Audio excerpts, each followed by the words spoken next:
Guitar എവിടെ നിന്നാണ്? Guitar പഠിച്ചെന്ന് പറയാൻ പറ്റില്ല. 2 മാസം ക്ലാസ്സിൽ പോയി. അത് കഴിഞ്ഞിട്ട് പിന്നെ പിന്നെ ക്ലാസ്. എനിക്ക് ഇങ്ങനെ പിടിക്കാനട്ടെ ഞാൻ ഇച്ചിരി ഉള്ളേ 4 പോലത്തെ ഒരു മനുഷ്യനായിരുന്നു, കുഞ്ഞായിരുന്നു. അപ്പൊ ഈ ഗിറ്റാർ പിടിക്കുക എന്ന് പറയുന്നത് ഭയങ്കര ടാസ്ക്കാണ്.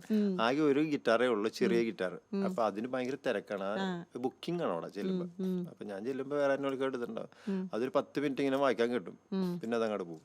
പിന്നെ കറങ്ങി തിരിഞ്ഞ് നമ്മൾ എല്ലാവരും പോകാൻ വേണ്ടി കാത്തിരിക്കണം ഇത് കിട്ടാൻ വേണ്ടിട്ട്. അപ്പൊ 2 മാസം ക്ലാസ് കഴിഞ്ഞപ്പോ വെക്കേഷൻ ആയിരുന്നു. ഈ ഏപ്രിൽ മെയ് വെക്കേഷൻ കഴിഞ്ഞ പിന്നെ ഈ ക്ലാസ്സിൽ പോകാനുള്ള ബുദ്ധിമുട്ട്.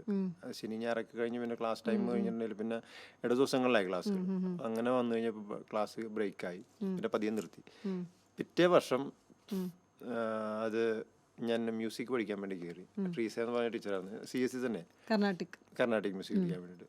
അപ്പോൾ അങ്ങനെ ട്രീസ ടീച്ചറിൻ്റെ ക്ലാസ്സിലാണ് പിന്നീട് കയറുന്നത്. അതിങ്ങനെ വർഷങ്ങളോളം അവിടെ തന്നെ ഉണ്ടായിരുന്നു. പിന്നെ ഇടയ്ക്ക് വെച്ച് ഒന്ന് ബ്രേക്കായി. ഞാൻ 10ാം ക്ലാസ് കഴിഞ്ഞപ്പോൾ എൻ്റെ പഠനമൊക്കെ നിന്ന് പോയി. അപ്പം ഞാൻ പണിക്ക് പോയി, മരപ്പണിക്കാണ് പോയത്. അങ്ങനെ ഒരു 3-4 വർഷത്തോളം മരപ്പണിയായിട്ട് ബന്ധപ്പെട്ട് ഇങ്ങനെ പോണായിരുന്നു. അപ്പോൾ ഈ ഒരു അവസ്ഥയിൽ പിന്നെ പാട്ട് ഒന്നുമില്ല, ഫുൾ ബ്ലാങ്ക്. ഓ ശരി, അവിടെ വെച്ച് നിർത്തി. പാട്ടും ഇല്ല, ഒന്നുമില്ല, മത്സരങ്ങളില്ല. സ്കൂളിലൊക്കെ പഠിക്കുന്ന സമയത്ത് നമുക്ക് എല്ലാ വർഷവും ഇങ്ങനെ കോമ്പറ്റീഷൻസ് ഉണ്ടാകും, യൂത്ത് ഫെസ്റ്റിവൽ അതൊക്കെ കിട്ടാൻ. പക്ഷെ ഈ ഒരു ടച്ച് വിട്ടു, എല്ലാം പോയി.